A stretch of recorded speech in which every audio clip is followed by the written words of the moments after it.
റിലീസിന് മുൻപേ മുൻകൂർ ബുക്കിംഗ് റെക്കോർഡുകൾ തകർത്തെറിഞ്ഞ് മുന്നേറുകയാണ് മോഹൻലാൽ പൃഥ്വിരാജ് ചിത്രം എമ്പുരാൻ.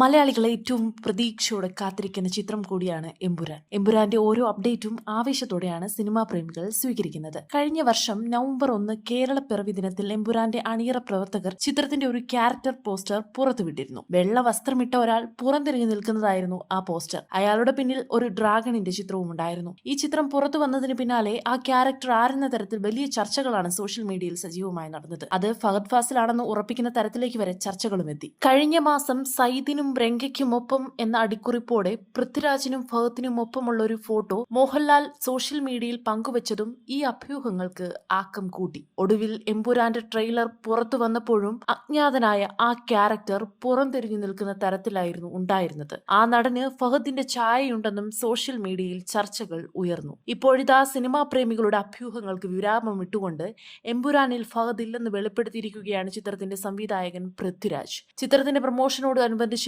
പിങ്ക് വില്ല ചാനലിന് നൽകിയ അഭിമുഖത്തിലായിരുന്നു പൃഥ്വിയുടെ വെളിപ്പെടുത്തൽ. ചിത്രത്തിൽ ഫഹദ് ഉണ്ടോ എന്ന് അവതാരകൻ പൃഥ്വിയോട് നേരിട്ട് ചോദിക്കുകയായിരുന്നു. ഇതിന് അതെ, ഫഹദുമുണ്ട്, Tom Cruise, Robert De Niro എന്നിവരുമുണ്ടെന്നായിരുന്നു തമാശ രൂപേണയുള്ള പൃഥ്വിയുടെ മറുപടി. പിന്നാലെ തന്നെ ഫഹദ് ഈ ചിത്രത്തിലില്ല എന്ന് അദ്ദേഹം ഉറപ്പിച്ചു പറയുകയും ചെയ്തു. എമ്പുരാനിൽ ഒരാളുടെ കാമിയോ റോൾ പ്രതീക്ഷിക്കാമെന്ന് ചിത്രത്തിന്റെ ഛായാഗ്രഹകനായ സുജിത് വാസുദേവ് നേരത്തെ ഒരു അഭിമുഖത്തിൽ പറഞ്ഞിരുന്നു.